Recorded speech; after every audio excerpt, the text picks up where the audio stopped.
Je m'appelle Tania, j'ai 23 ans. Je suis reporter voyage à Nantes. Et avant, j'étais cadreuse monteuse vidéo sur Paris. Je m'appelle Claire, j'ai 27 ans et je suis assistante d'édition. Bart, street artiste, graphiste, lead painter. Et moi je m'appelle Caroline, j'ai 26 ans et avec Claire on s'est rencontrés en master édition.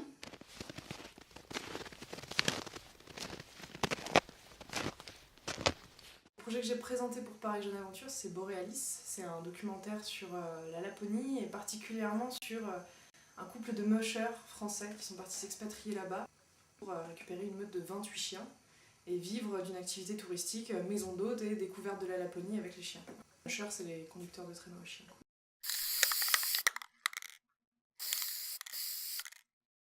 Du coup, on est parti dans une douzaine de pays.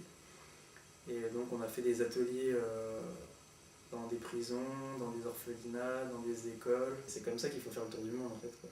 Pas partir forcément avec son sac à dos tout seul, c'est bien d'apporter quelque chose à l'autre, quoi.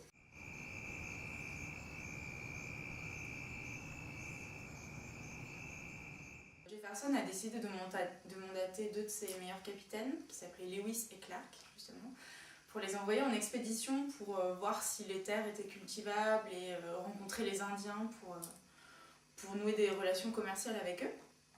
Et donc ils ont monté une expédition de 50 hommes. Et donc eux, de la même manière que eux ont découvert ce territoire complètement vierge, avec des a priori forcément parce qu'ils imaginaient tout un tas de choses qui finalement n'ont pas été toutes vérifiées, on s'est dit que nous, on pourrait faire la même chose donc 200 ans plus tard, avec certes nos a priori, mais en même temps une volonté de découvrir, suivre en fait leur trajet et faire un carnet de notes où on mettrait un peu nos impressions.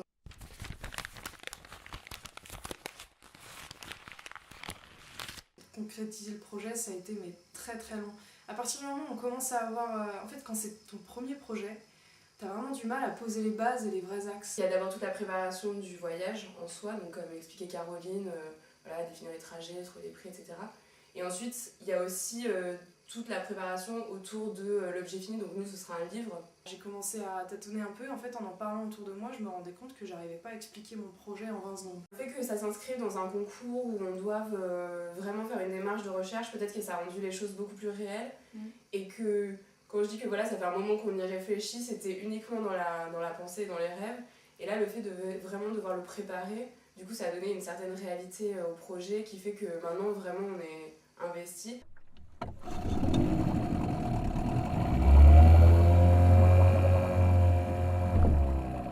Par exemple, au Cameroun, on a rencontré un autre street artiste qui lui vraiment street et qui s'appelle Dixon.